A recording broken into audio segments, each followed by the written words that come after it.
Dieu, la première chose que vous voyez, c'est relation. Amen. Dis à haute voix, relation. Je suis dans une vraie relation avec Dieu. Une vraie relation. Amen. Ah, n'hésite pas à le dire, à le proclamer, parce que c'est la réalité. Tu vois, Dieu t'a choisi là où tu étais, Dieu t'a amené à lui, et Dieu est en train de faire une œuvre que personne, aucune main ne peut faire dans ta vie. Amen. Amen. Je voudrais continuer la deuxième partie de la série d'enseignements sur le rêve de Dieu. Et donc, le rêve de Dieu, et aujourd'hui, je voudrais, le Seigneur m'a mis à cœur particulièrement qu'on puisse aborder un sujet vraiment fondamental dans la parole de Dieu, qui structure en fait notre façon de lire les Écritures, de comprendre les Écritures et d'exercer le ministère. Amen. Dis, c'est un bon programme. Ah oui. C'est un bon programme de savoir ça. Nous parlons du rêve de Dieu, j'ai noté, et dimanche dernier, nous avons pu voir que la puissance et la grandeur d'un rêve, la puissance et la grandeur d'un rêve se démontrent et se vérifient, et quand ce rêve devient une réalité. Ok? Sinon, on parle de chimère, on parle de doux rêve. On est d'accord? Jusque-là, ça va. Je n'ai pas fait d'erreur. Amen. On parle de chimère, si c'est juste dans la tête, si c'est juste dans le cœur, c'est très bien, c'est joli. Bon, entre nous, il y a des rêves, mieux vaut que ça ne se produise pas. Amen. Oui, parce que ce n'est pas joli, joli. Mais Dieu change nos cœurs. Amen. On parle de chimère. Et donc, j'ai noté que nous avons aussi parlé de 4 choses à retenir pour concrétiser un rêve. Amen. Vous vous rappelez? Dimanche, si tu n'as pas eu le temps d'écouter, écoute, c'est vraiment important. Parce que ça fait des années que Dieu travaille, moi personnellement, dans le cœur par rapport à cela. Et puis, le premier point qu'on a vu est comment transformer un rêve en réalité visible, vécue, une expérience réelle de vie.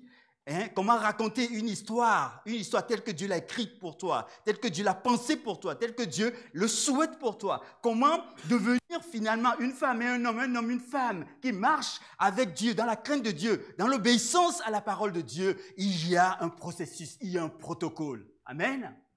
Et la Bible nous enseigne ce processus et ce protocole. Jésus lui-même dans sa royauté, on verra tout à l'heure, a marché dans ce processus et dans ce protocole. Amen. Pour nous démontrer ce qui est capable, ce que Dieu veut et ce que Dieu désire pour nous. Amen. Alléluia. Le protocole, le premier, c'est le but. Il est important de ne pas négliger le but. Le but, j'ai parlé de recevoir la vision, le rêve, recevoir de façon claire le rêve de Dieu pour nous. Pas ce que nous désirons nous-mêmes faire, parce que ça nous arrange, mais ce que Dieu a vu dans son plan global et dit, toi, mon fils, ma fille, prends ta part. Amen. Dis, prends ta part. Et dis aussi, je prends ma part. Vous ne voulez pas le dire? Prenez votre part. Que chacun prenne sa part. Amen. Le deuxième point qu'on a vu, et c'est ce qui est important, il y a un temps. Le temps, c'est le moment de préparation, d'entraînement. C'est le temps que nous avons besoin à l'école de Dieu. C'est le temps que nous avons besoin aussi à l'école des hommes et des femmes. On aime un peu moins ça. Dieu, oui, ça va. Les hommes, Mais je voudrais te dire aussi imparfait que sont les hommes et les femmes. Toi y compris et moi y compris. Nous avons besoin d'aller à l'école des hommes pour apprendre à marcher dans l'humilité, dans la patience. Dieu utilise toujours des hommes et des femmes pour nous enseigner aussi. Dieu intervient à travers des ministères de la famille que nous formons. Amen. Si tu veux vivre une vie sans te soumettre, tu as déjà perdu. Tu as déjà perdu. Permets-moi de t'ouvrir mon cœur cet après-midi. Alors que je recevais ces choses de Dieu, le troisième point que Dieu m'a montré, sans travail, tu ne peux pas amener un rêve à la réalité. Le travail est nécessaire. Et pour pouvoir bien travailler, il y a la planification.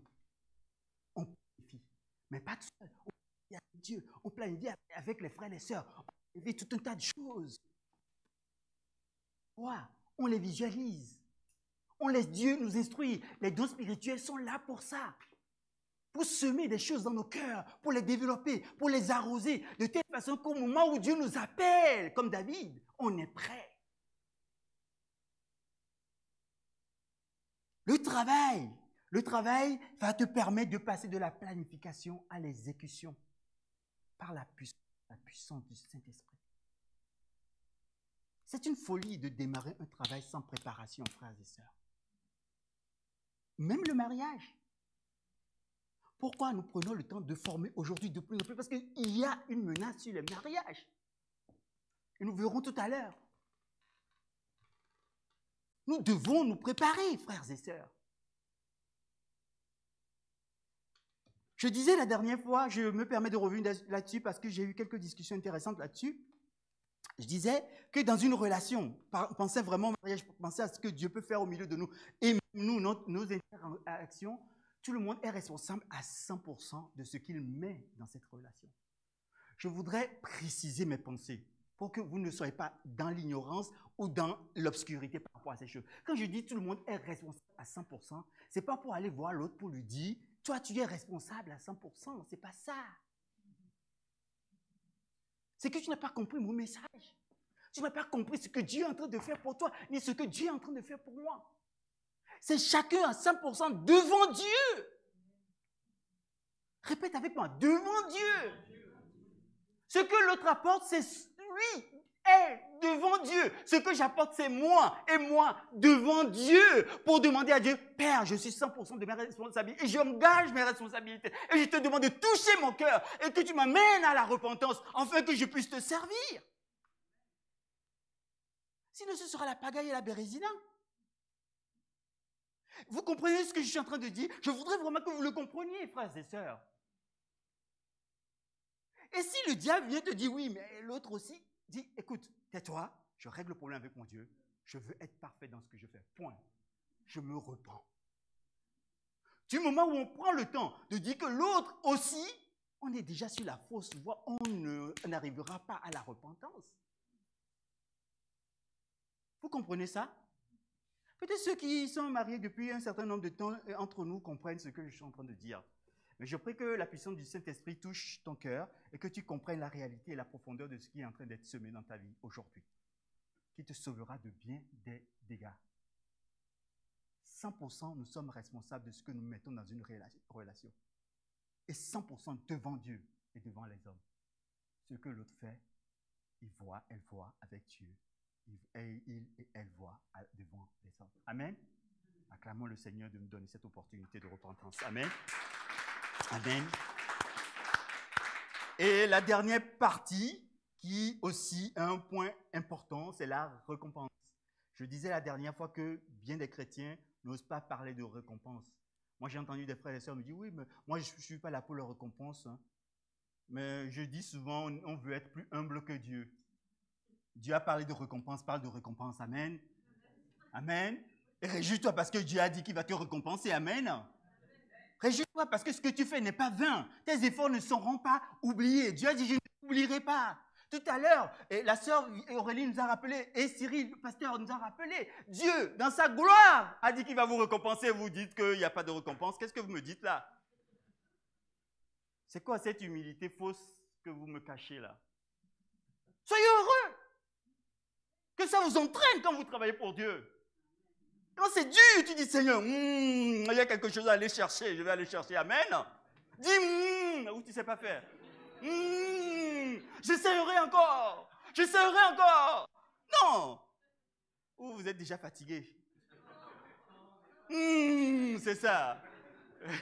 Bientôt, on va dire, c'est l'église. Seigneur, aide-nous. Aujourd'hui, nous allons aller plus loin dans la compréhension des choses. Et je pense que le rêve de Dieu est un rêve véritable qui s'accomplit. Alors, comment est-ce que la Bible nous montre que ces différents points qu'on vient de voir, rappelés rapidement, on a vu dimanche dernier, allez, vous avez les détails sur la vidéo, comment est-ce que Dieu lui-même s'est pris le rêve de Dieu? Qu'est-ce que Dieu est dans le cœur, dans son projet global? Qu'est-ce qu'il poursuit? Qu'est-ce qu'il a fait? Qu'est-ce qu'il veut faire? Est-ce que c'est vague dans ta tête? C'est important parce que si on ne sait pas ces choses, même nos prières, et c'est ce qu'on veut faire dimanche prochain, c'est manifester la réalité du royaume par la puissance de la prière, en fait. On va parler de ces choses, on va rentrer dans des choses plus spirituelles. Donc, on aura un temps de prière, d'intercession, en fait, ensemble. On aura un temps où on va laisser Dieu instruire nos cœurs et construire quelque chose qui peut-être est en train d'être brisé. On va voir Dieu apporter sa délivrance au milieu de nous. Mais je crois que déjà cette semaine, alors qu'on rentre dans un temps de jeûne et de prière, Dieu va déjà bâtir des choses dans vos vies et dans ma vie. Amen. On sortira renouvelé. Alors que la fin d'année, beaucoup sont fatigués, nous on va sortir renouvelé pour une année 2025 bénie par la puissance et la grâce que Dieu nous a réservée. Amen. Quelqu'un voulait applaudir, tu peux si tu veux. Mais quel est le rêve de Dieu? Comment Dieu opère? Je voudrais te dire, et c'est la suite, Dieu prévoit, Dieu annonce d'avance. Dieu paie un homme ou une femme, parce que Dieu ne fera jamais sans nous. John Wesley a dit, vous savez, et je voulais rappeler la dernière fois, sans Dieu, l'homme ne peut pas. Sans l'homme, Dieu ne fera pas. Donc c'est important. C'est important de l'avoir en cœur quand vous priez, quand vous intercédez, quand vous marchez avec Dieu, quand vous œuvrez pour Dieu, quand vous travaillez pour Dieu. Même quand c'est Dieu, tu dis Seigneur, tu as besoin de moi, c'est pour cela que je suis là. Amen. Après, tu peux dire, je suis un serviteur, une servante inutile, si ça te fait plaisir, mais ne sois pas plus humble que Dieu, mon frère, ma soeur. Dieu planifie, Dieu appelle, Dieu exécute sa volonté et toute sa volonté. Amen. Et je voudrais vous proposer de lire un premier passage de la parole de Dieu. Je vais commencer, c'est dans Ésaïe, chapitre 46. Est-ce que vous l'avez? Le désir du cœur de Dieu, le rêve de Dieu, et Dieu est en train de le voir, Dieu le verra, Dieu l'a toujours vu. Et l'histoire de la Bible raconte année par année, siècle par siècle, comment Dieu a opéré. Dieu veut que les idoles tombent. Amen. Et que la gloire de Dieu ne soit pas ternie par les idoles. Amen. Y compris les idoles de nos vies. Je n'ai pas noté, mais je voudrais commencer par le verset 1. Vous qui avez la Bible, regardez, lisons ensemble. Bel s'écroule, tout tombe. On met leurs idoles sur des animaux, sur des bêtes. Vous les portiez et les voilà chargés. Devenus un fardeau pour l'animal fatigué, ils sont tombés. Ils se sont écroulés ensemble. Ils ne peuvent sauver le fardeau. Et ils s'en vont eux-mêmes en captivité. Écoute-moi, maison de Jacob. Écoute-moi, famille EBE. Écoute-moi, toi, frère, toi, sœur, toi, ami qui nous écoute. Écoute ce que Dieu dit. Et vous tous, restes de la maison d'Israël, vous que j'ai pris à ma charge dès votre origine, que j'ai porté dès votre naissance. Écoutez ce que Dieu est en train de nous dire. Écoutons. On saute quelques versets, on va aller voir le verset 9, là vous pouvez l'afficher. Et si ça ne s'affiche pas, alors vous prenez vos smartphones, vos tablettes, vos Bibles, en tout cas, et lisons ensemble. Verset 9. Souvenez-vous de ce qui s'est passé dès les temps anciens. Car je suis Dieu, il n'y en a point d'autre. Je suis Dieu et nul n'est semblable à moi. J'annonce dès le commencement ce qui doit arriver et longtemps d'avance ce qui n'est pas encore accompli. Je dis, mes arrêts subsisteront et j'exécuterai toute ma volonté. C'est moi qui appelle de l'Orient un oiseau de proie, des terres lointaines un homme pour accomplir mes desseins. Je l'ai dit et je le réaliserai. Je l'ai conçu et je l'exécuterai. Amen. Voici comment Dieu agit. Voici comment Dieu agit. As-tu compris? As-tu vu comment Dieu agit? Dieu, dans sa souveraineté, prévoit, annonce d'avance appelle et exécute selon toute sa volonté. Est-ce que c'est ce qu'on a lu dans Ésaïe? Est-ce que c'est ce que tu as lu? Est-ce que c'est ce que tu as compris? J'ai noté, pour résumer, ce que Dieu nous dit, c'est qu'il connaît toutes choses. Toutes choses, Dieu connaît. Et la dernière fois, on a lu un passage qui dit, Dieu a créé dans Ecclésiaste toutes choses pour un but. Dieu connaît toutes choses parfaitement. Et la chose telle qu'elle est connue par Dieu est achevée dans le cœur de Dieu, dans le rêve de Dieu. Avant que Dieu ne commence cela dans le visible, dans ce qu'on voit, ce qu'on touche. Vous comprenez ce que je suis en train de dire? Vous voyez, saisissez le mystère. Dieu nous dit la manière dont j'opère, la manière dont je fonctionne. Les choses, je les planifie, je les connais déjà, je les ai déjà accomplies. C'est-à-dire que ton début, le démarrage d'une affaire dans ta vie, est la fin de Dieu, de ce que Dieu a déjà fait. La fin dans le sens que Dieu l'a déjà accompli, achevé. Ça veut dire que nous, en tant qu'enfants de Dieu, nous rentrons déjà accomplis par Dieu. Il y a un chemin tout tracé déjà d'avance pour nous. Et quand nous faisons attention, c'est pour cela que c'est important de développer sa relation avec Dieu. Quand nous faisons attention, pourquoi Jésus dit, ce que je fais, c'est ce que j'ai vu faire le Père. Ça veut dire qu'il a vu jusqu'à la fin. Et il dit, je vais faire comme le Père l'a dit. Vous voyez, vous saisissez le mystère. Il dit, ce que je dis, c'est que j'ai entendu dire par le Père que le Père me demande de dire. Ça veut dire qu'il est resté à l'écoute du Père jusqu'à ce que le Père lui dise toute la parole qu'il voulait lui communiquer. Et à partir de ce moment, Jésus commence à parler. C'est pour cela qu'il faut du temps, frères et sœurs.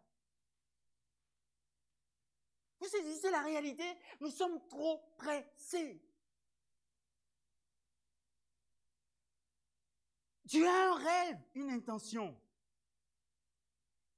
Toutes choses pour un but, j'ai noté.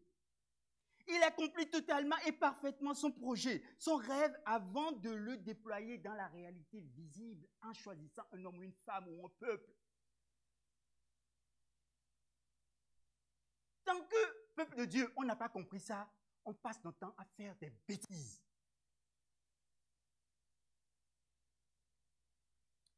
Quand nous commençons quelque chose avec Dieu, nous devons croire, premier point, et avoir l'assurance, deuxième point, que Dieu connaît la fin déjà de l'histoire. Il l'a déjà achevé. À moins que ce ne soit pas le projet de Dieu pour toi. Auquel cas, c'est ça où ça fait mal. Le projet de Dieu pour nous, Dieu l'a déjà achevé.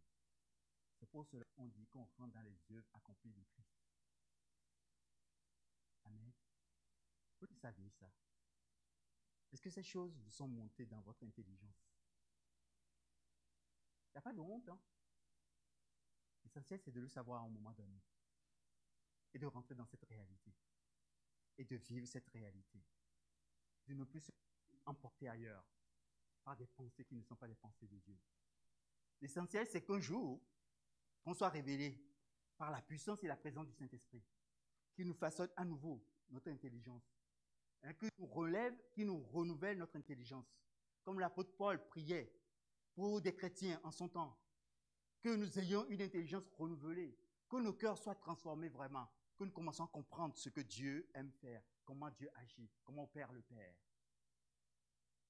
Peut-on travailler pour un Père qu'on ne sait pas le fonctionnement? C'est une tragédie. C'est une tragédie de dire je travaille pour un Père dont je ne sais pas comment il réagit.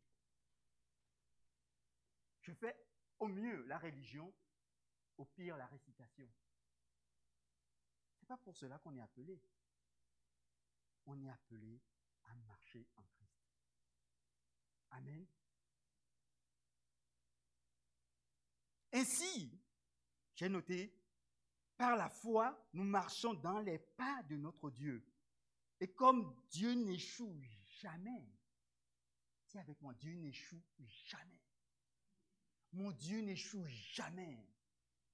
Frères et sœurs, j'ai une révélation pour toi cet après-midi. Dieu n'échoue jamais.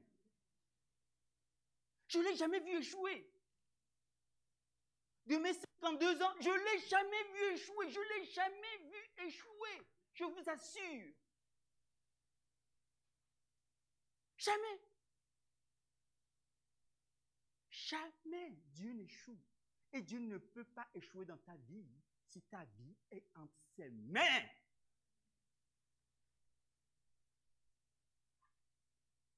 Je ne sais pas ce que tu traverses aujourd'hui, mais tu peux commencer à confesser que Dieu n'échoue jamais.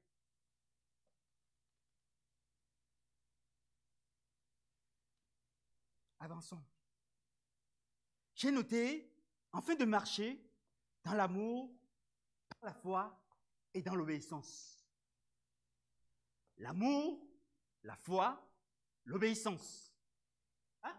L'amour, la foi, l'obéissance. Et Dieu n'échouera jamais dans ta vie, dans ton entreprise. Amen. Acclamons le Seigneur. Celui qui prévoit, celui qui annonce d'avance, celui qui appelle et exécute sa vie. Pour nous.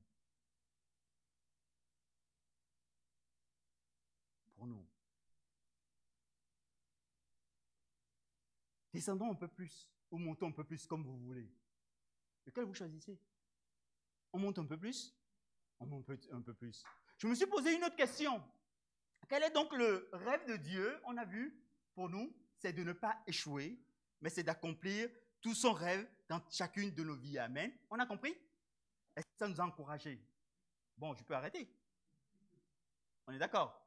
Bon, tout le monde n'est pas d'accord. Donc, quel est donc le rêve de Dieu pour la création? J'ai noté 3 choses. Le rêve de Dieu, c'est celui d'un grand roi. Le rêve de Dieu, c'est le roi et son royaume. Le rêve de Dieu, c'est le roi, son royaume et sa famille, la famille royale.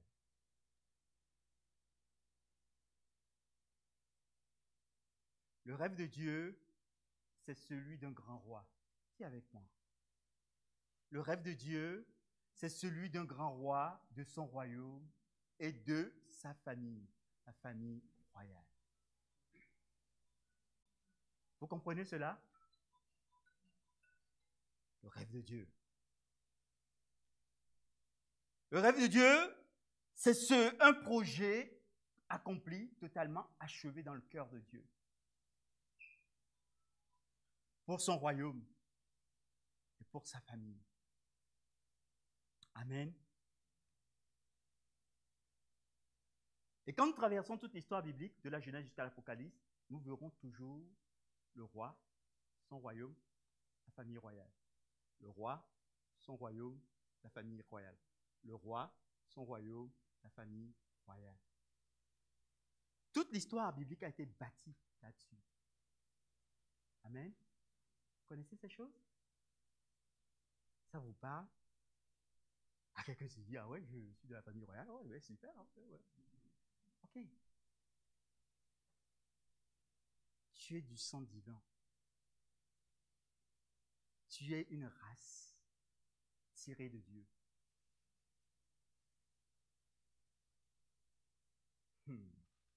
Ça vous chatouille pas, je comprends. Peut-être qu'on ne réalise pas. Vous savez, on a grandi dans les républiques. Donc on n'a pas vraiment, des fois, la notion de royauté. C'est compliqué. Parce qu'on est dans les temps des nations. Donc les nations accomplissent ce qu'elles doivent accomplir. Mais la pensée de Dieu a toujours un roi, son royaume et sa famille. Et à cette famille, Dieu a donné le pouvoir de dominer et de répandre son royaume sur la terre. On doit comprendre ça. Si c'est 2 ou 3 fois que je dois me répéter, je me répéterai jusqu'à ce que ce soit clair pour nous. Les profs diront, la répétition est la mère de l'enseignement et de l'éducation. C'est vrai. Mais on répète, mais ils oublient quand même. Après, on fait des contrôles et il faut qu'on a eu 0. Ben, t'as pas appris, t'as pas retenu. toute l'histoire de la Bible a été bâtie. L'histoire de la Bible nous révèle le rêve de Dieu. Vous comprenez ce que je suis en train de dire?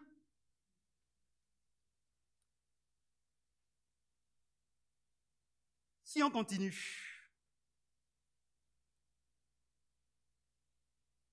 le premier message de Jésus va toucher à des éléments très clairs.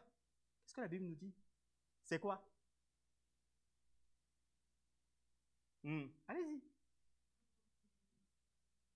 Soyez pas timide. Allez-y. Qu'est-ce qu'il a dit? Le premier message de Jésus. Il n'a pas dit. Il a dit changer, mais pourquoi changer? C'est ça le truc. Quand on creuse la parole de Dieu, il faut aller creuser. Pourquoi changer? Tu me demandes de quoi changer, mais pourquoi tu veux que je change? Jésus est en train de dire qu'il y a une opportunité. Et sans repentance, tu ne peux pas rentrer dans cette opportunité-là. Tu vas gaspiller ta vie pour rien. Tu vas passer à côté de tout ce que Dieu a de bon pour toi. Une seule phrase de Jésus. C'est vrai, Jésus-Christ est la parole. Écoutez la parole.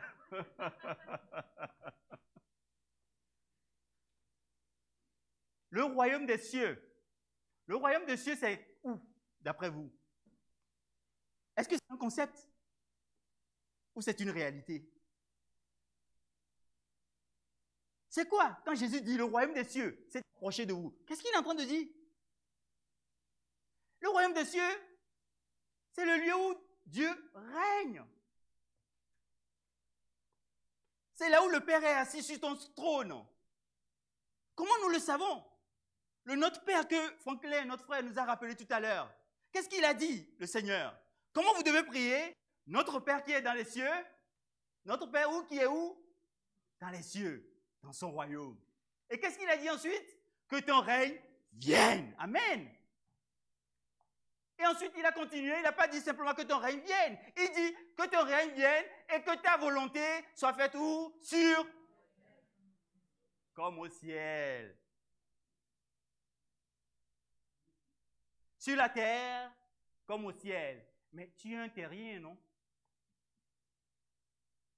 Non? Jusqu'à présent, tu es un terrien. Tu n'as pas un esprit qui vagabonde au milieu de nous. On va te chasser. Dis-nous. Tu es un terrien comme moi. Et Jésus dit que la volonté de Dieu se fasse dans ma vie aussi, comme la tienne. T'es sûr que ton règne soit déployé totalement sur moi. Et que sa volonté soit faite. Et que sa volonté soit faite, ça veut dire que c'est dans ma vie aussi. Et ensuite, je peux influencer. Amen. Amen. Amen. Dieu nous change profondément. Quand on se met à l'écoute de Dieu, il y a un changement profond. C'est ce que je voudrais qu'on retienne. Le royaume de Dieu, le premier message de Jésus, on l'a vu, c'est le royaume de Dieu est proche. Pour cela, il est nécessaire de se repentir. C'est-à-dire de changer de mentalité, de façon de foi, de façon de faire, pour à nouveau recevoir. Si vous n'êtes pas vide, vous ne pouvez pas recevoir. Vide dans le sens où je me retourne en disant, mais dans quelle vie je vis? Dans quelle mentalité je demeure? Dans quelle opération j'exécute ma vie? Quel est le programme qui m'a programmé? Quelle est la culture qui est en train de dominer sur moi? Quelles sont les passions qui sont dans ma vie? Je dis non à ces choses et je commence à dire, oh, royaume des cieux, viens régner totalement en moi. Règne en moi. C'est pas juste venir le dimanche et chanter règne en moi, Jésus, oh, règne en moi, et tu sors d'ici, tu fais n'importe quoi. Oh, je te bouscule un peu. Pas beaucoup, il n'est pas méchant, le frère Epiphanie. Ce n'est que le Père qui parle. Ça ne sert à rien. Qui veux-tu duper, c'est ça? Personne. Peut-être nous, tu vas nous duper, mais pas Dieu. Dieu connaît ton cœur. Il est partout, il te voit, il te regarde. L'histoire de Dieu, c'est l'histoire, le rêve de Dieu, c'est le rêve d'un roi qui veut régner dans les cœurs d'hommes et de femmes pour en faire un peuple qu'on appelle la famille royale. Et tu es membre de la famille de Dieu, la famille royale. Pour vivre le standard des royaumes des cieux, c'est-à-dire un standard que Dieu a établi dans son règne souverain. L'histoire de Dieu, c'est l'histoire que Jésus-Christ a dit, le royaume des cieux s'est approché. Et comment est-ce qu'il a manifesté ce royaume des cieux? Lisons la deuxième chose que Jésus a dit. On verra dans Matthieu chapitre 4, versets 23 à 25. Jésus parcourait toute la Galilée, enseignant dans les synagogues, prêchant quoi? La bonne nouvelle du royaume.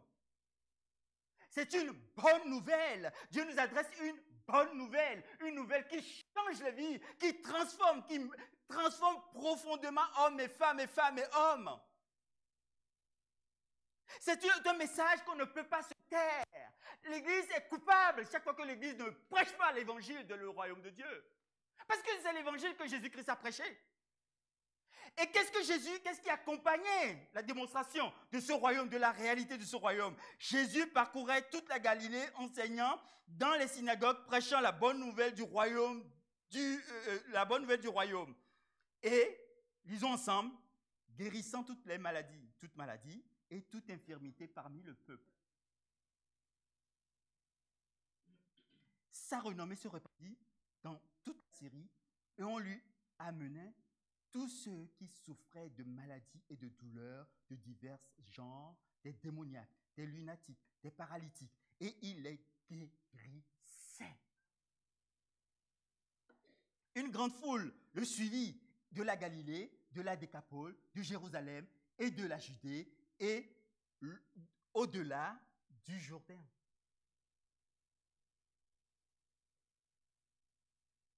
Jésus est venu nous enseigner ce que nous avons perdu, ce que notre père, Adam et Ève, notre maman, ont perdu. Vous savez ce qu'ils ont perdu dans le roi et dans Éden? Éden, la présence de Dieu, le jardin. Vous savez ce qu'ils ont perdu et ce qu'on a perdu collectivement? Parce que la Bible dit, quand Adam et Ève péchaient, on était en eux. C'est pour cela qu'on est pécheur. On a la puissance du péché qui agit en nous. On n'a même pas besoin d'apprendre à pécher. On l'a déjà programmé naturellement. Vous savez ce qu'ils ont perdu? Ils ont perdu le contact. Ils ont perdu le royaume. Ils ont gardé la domination. Parce que Dieu ne se répand pas de ses dons.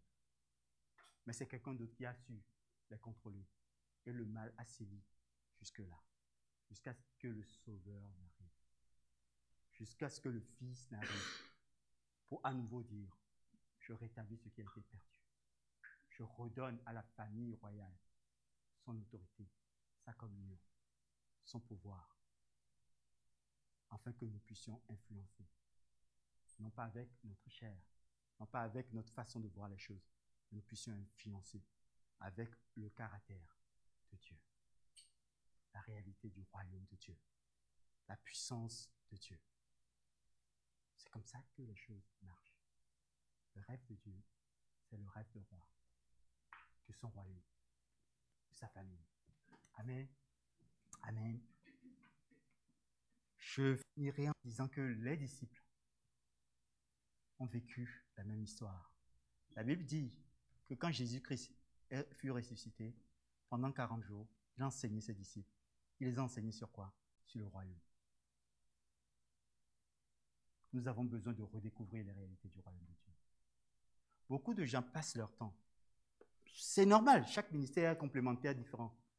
En parlant beaucoup plus des choses visibles, de guérison, ça fait du bien. Commençons à voir, on va le voir, à EBE, des paralytiques qui se lèvent, des malades qui sont guéris, des lépreux qui soient purifiés, des maladies cardiaques qui sont guéries, etc., etc. Je vous donnerai quelques témoignages tout à l'heure que moi j'ai vécu personnellement.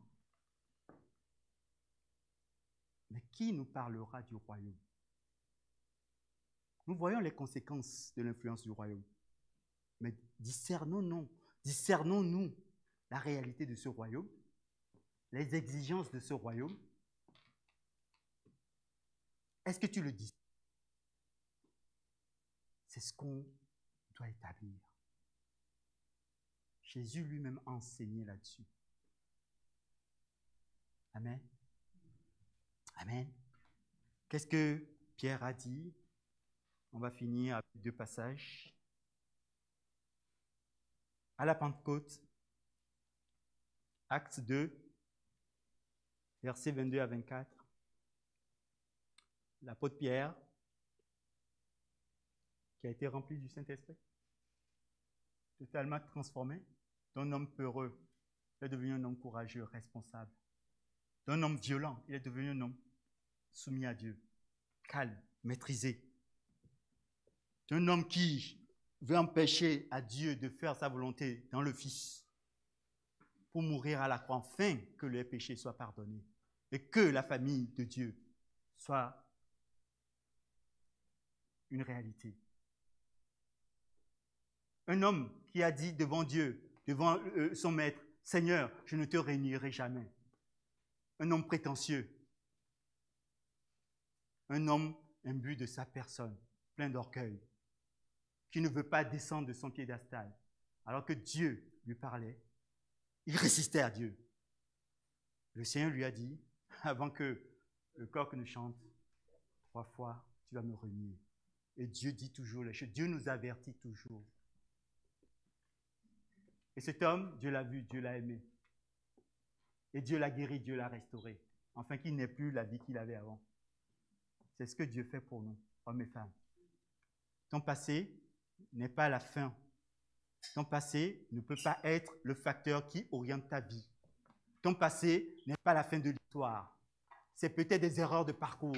Nous avons tous connu des erreurs de parcours. Mais quand nous nous humilions devant Dieu, et c'est ce qui s'est passé avec l'apôtre Pierre, il s'est humilié vraiment. Il a eu une vraie repentance. Vous voyez, il s'est mis à pleurer, mais vraiment chaudement. Il n'a pas dit que c'est la faute de Jean qui l'a influencé. Il n'a pas dit que c'est la faute même de Matthieu, ce Matthieu-là, qui ne fait que lisez l'évangile de Matthieu. Il parle beaucoup du roi et du royaume. Il n'a pas dit que c'est la faute à d'autres. Jacques, par exemple, il s'est humilié parce que c'est lui-même, ses déboires, qu'il fallait travailler. Et il s'est mis devant Dieu. Et le Seigneur l'a restauré. Et le Seigneur l'a rempli. Et c'est ce Pierre qui nous donne des témoignages. On va prendre 2 témoignages. Le premier, vous avez celui de 3, mais vous n'avez pas le 2. Homme israélite, après la Pentecôte, écoutez ces paroles. Jésus de Nazareth, cet homme à qui Dieu a rendu témoignage devant vous par les miracles, les prodiges, les signes qu'il a opérés, par lui au milieu de vous, comme vous le savez vous-même, cet homme livré selon le dessein, écoutez bien, cet homme livré selon le dessein, je vous le dis, arrêté et selon la prescience de Dieu. Ce qui s'est passé, ce n'est pas une erreur de parcours, c'est quelque chose que Dieu a prévu. C'est quelque chose que Dieu avait dans le cœur et c'était nécessaire. C'est pas grave si vous ne le trouvez pas, je continue. Vous l'avez crucifié, vous l'avez fait mourir par la main des impies.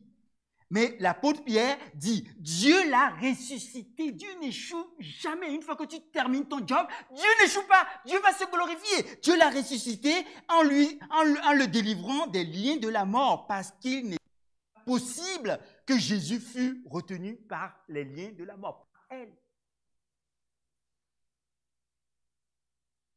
C'est ça l'opération du royaume. Aussi. L'autre passage, vous l'avez trouvé, c'est super. Il est mis en gras, en rouge, pour que vous puissiez voir les passages importants. En le délivrant des liens de la mort. L'autre passage, on va dire, ça c'est après quoi? C'est après le discours de Pierre. Et on s'arrêtera là, c'est la conclusion. Qu'est-ce qu'il a dit? Le témoignage de ceux qui ont vécu l'expérience.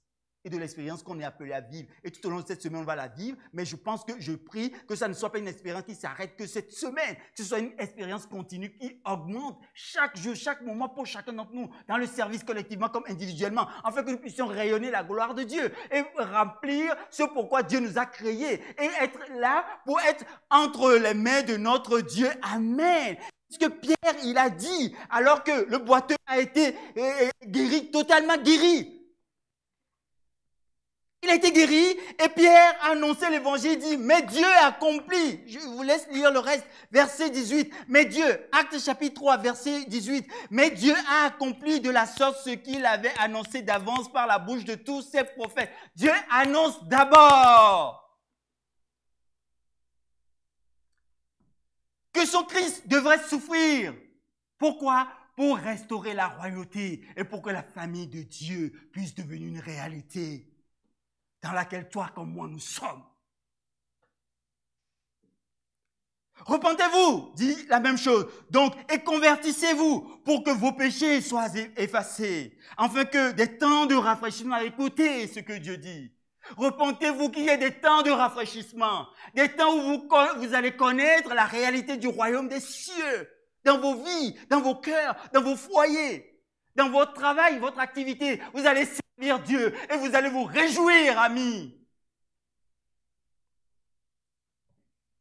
Des temps de rafraîchissement viennent de la part. Il vous envoie quoi? Que Dieu, que le Seigneur, qu'il envoie celui qui vous a été destiné, Jésus-Christ. Que le ciel doit recevoir jusqu'au temps du rétablissement de toutes choses. Rétablissement de toutes choses. Les choses vont être rétablies à un moment donné et ça commence par la famille de Dieu. L'histoire de Dieu, c'est l'histoire d'un roi, de son royaume et de sa famille. Vous comprenez ce que je suis en train de dire? Ou ma grosse voix vous effraie? Ce n'est pas le but.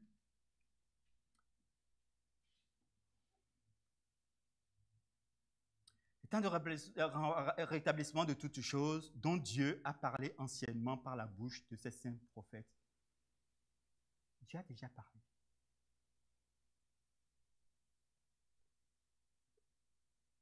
Vous voyez? Il faut qu'à un moment donné, famille de Dieu, ambassadeur, ambassadrice, bien-aimé de Dieu, accepté de Dieu, à cause de l'œuvre du Fils, nous puissions comprendre ce que Dieu a dit. Moïse a dit, le Seigneur votre Dieu vous suscitera d'entre vos frères un prophète comme moi. Vous l'écouterez dans tout ce qu'il vous dira. Et quiconque n'écoutera pas ce prophète sera exterminé du milieu du peuple. Il n'aura pas de part. C'est ce que Dieu nous dit. Dieu dit, on n'aura pas de part avec lui si on ne change pas. Indépendamment des circonstances, parce que nous tous, nous avons nos circonstances, nous avons nos vécus, nos bagages. Oh, si je commence à te raconter mes bagages, tu vas dire, oh là là, pourquoi il se tient debout pour prêcher là-bas? Et c'est parce que Dieu a fait grâce. Dieu a changé vraiment mon cœur et continue de le changer. Et si vous ne le voyez pas, venez me le dire. Epiphanie, tu dois encore progresser. Et je crois véritablement que je dois encore beaucoup progresser. J'en suis conscient. Il n'y a pas plus aveugle que quelqu'un qui ne voit pas, qui doit progresser. Tous les prophètes qui ont successivement parlé depuis Samuel, écoutez, depuis Samuel, ont aussi annoncé ces jours-là. Dieu annonce toujours. Aujourd'hui, Dieu est encore en train de nous annoncer son rêve. Le rêve du roi, de son royaume et de la famille royale. C'est pourquoi Christ est venu. Et ce pourquoi nous devons travailler ensemble, collectivement. Par une vraie repentance sur bien des aspects. J'insiste là-dessus parce que c'est la clé. C'est la clé. Ce n'est pas l'orgueil qui est la clé. L'orgueil a poussé Adam et Ève à perdre le royaume. L'humilité, la repentance nous fait regagner quelque chose. en Christ, parce que quelqu'un en a payé le prix. Amen, famille de Dieu. On finit. Vous êtes les fils des prophètes et de l'alliance de Dieu que Dieu a traité avec nos pères en disant à Abraham, toutes les familles de la terre seront bénies en ta postérité. Toutes les familles. De cette postérité, Jésus, que nous avons la bénédiction, que nous marchons en nouveauté de vie. Nous marchons de victoire en victoire. Nous n'échouons pas parce que notre Dieu ne peut pas échouer. Qu'est-ce qui te fait peur? Qu'est-ce qui te tétanise? Qu'est-ce qui te fait que tu ne veux plus, tu ne peux plus ou tu n'as plus le courage? Soumets-le à l'autorité de Dieu. J'ai trop parlé, je vais arrêter. La conclusion que vous avez vue tout à l'heure était simplement de dire que la réalité, si on peut la voir, est l'épreuve du règne du grand roi. C'est un royaume, un territoire sur lequel il règne. Quand on parle de royauté, il faut que je voie. Quand tu parles d'Angleterre, je sais, Royaume-Uni, c'est à côté, de l'autre côté de la Manche. Je peux aller, je peux fouler le sol, le territoire. Mais je sais que je suis sur un terrain où c'est un royaume. À Monaco, c'est une principauté. Je sais que c'est le territoire du prince. J'y vais. Quand bien même je suis dans une république, on n'a jamais appelé la Grande-Bretagne une république. Vous voyez la différence? Mais quand moi je suis, disons, anglais, je viens en France, je me soumets à la loi de la République, tout en conservant toute ma dignité en tant que... Oui, c'est ce que Dieu nous demande. Un Anglais n'accepte pas tout. Il se soumet, il reste digne. J'ai dit, les cieux et la terre, c'est le territoire de Dieu. Mais la terre, développement du royaume sur la terre, se fait au travers du royaume de Dieu. Le royaume des cieux vient. C'est pour ça que quand je prie souvent, je dis, Seigneur, que les réalités de ton royaume des cieux viennent toucher notre réalité ici-bas et la transforment en ta gloire. Vous voyez, vous comprenez le sens de ma prière? C'est ce que Jésus dit, que ton règne vienne. Deuxième point, le peuple, un citoyen, est citoyen du royaume. C'est quoi? C'est les enfants de Dieu. Citoyens du royaume, sacrificateurs pour Dieu, disciples de Jésus-Christ, ambassadeurs de Dieu, etc., etc. Il y a plein de noms donnés, de fonctions données au peuple de Dieu. Très opérationnels, c'est des noms très opérationnels. Je n'aurai pas le temps de détailler ces choses aujourd'hui. Si on continue, une constitution qui est la loi fondamentale qui fixe l'organisation et le fonctionnement de son royaume, du royaume du roi. Pour nous, c'est quoi cette constitution? C'est la parole de Dieu, notre constitution. Vous voyez les éléments? Je vous montre concrètement comment fonctionne le royaume de Dieu. Hein. Ce n'est pas de la théorie. Le peuple, c'est nous. Et tous les chrétiens, nés de nouveau, qui suivent le Seigneur, c'est le peuple. Nous sommes tous concernés. Le message qui est prêché n'est pas que pour eux, c'est pour la terre entière. Terre, réjouis-toi, car ton Dieu règne. La Constitution, c'est ça. Quand on a un sujet, allons voir la Constitution. Arrêtons de dire, je pense que. Tu penses rien du tout, va penser à la Constitution. On aura moins de problèmes. Une armée qui a la charge de protéger les intérêts du royaume. Et c'est les saints anges. La Bible nous le présente, c'est les anges de Dieu. Quand vous bougez, quand vous allez d'un endroit à l'autre, vous êtes protégés. Certains ont fini par adorer les anges parce que c'est des anges, c'est des créatures angéliques. C'est pas ce que la Bible nous demande. Moi, je suis conscient que je suis protégé, un ambassadeur protégé. Nous avons des gardes du corps, c'est normal. Tu bénéficies de ces choses, donc arrête d'avoir peur. Quand quelqu'un vient te toucher, il va voir. Quand quelqu'un vient te faire la misère, il va voir. Moi, j'en ai vu. Une personne, une proche, qui souffrait dans son travail, qui souffrait dans son travail. Puis un jour, je suis venu au culte. Vous savez, la famille de Dieu, c'est magnifique. Venez au culte, mes amis. Venez aux réunions de prière. Venez ensemble, on va voir. Et puis le frère est venu. Du culte, dit, écoute, Épiphanie, j'ai quelque chose dans le cœur, je vais te dire. Il faut que tu pries pour ton travail. Il faut que tu prennes position. Le frère se reconnaît. Il faut que tu prennes position devant ton travail, tout ça, c'est important. Moi, je le fais avec mon épouse. Je dis, bon, ça, je le fais, etc., etc. Et puis, dans ma tête, le Seigneur me dit, parle pour l'autre personne. Puis j'ai dit, oui, c'est ça la clé. Cette personne qui souffre tellement au boulot. J'ai commencé à prendre autorité. Je passais devant le boulot chaque jour. Je prenais autorité. J'ai dit non. Seigneur, ouvre les possibilités. Aucun collègue ne peut te faire la misère impunément et définitivement. Invoque le Seigneur. Associe-toi à d'autres frères et sœurs. Invoquez le Seigneur. Et Dieu prendra votre défense. Alors la personne qui faisait la misère, une semaine plus tard, alors que rentrait dans une situation magnifique pour elle, son copain les choses devaient se passer bien. Il devait se marier pour des difficultés sur lesquelles, des malentendus sur lesquels je ne vais pas rentrer. Cette personne, le copain l'a virée. Elle a été complètement défaite pendant une semaine.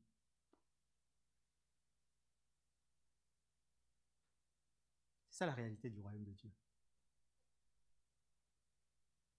Dans mon propre boulot, j'ai vu ça. Des gens qui voulaient ma place. Je peux la prendre, hein. Je n'ai aucune place de toute façon. Cette personne a été rétrogradée. Mais ça a duré son temps. Et moi, j'ai appris de ces choses. Nous crions injustice, injustice. Crions Dieu, Dieu, Dieu. Si tu m'as mis quelque part, personne ne me dévissera. Si tu me places quelque part, personne, Dieu n'échoue jamais. Je suis en train de prophétiser sur ton travail.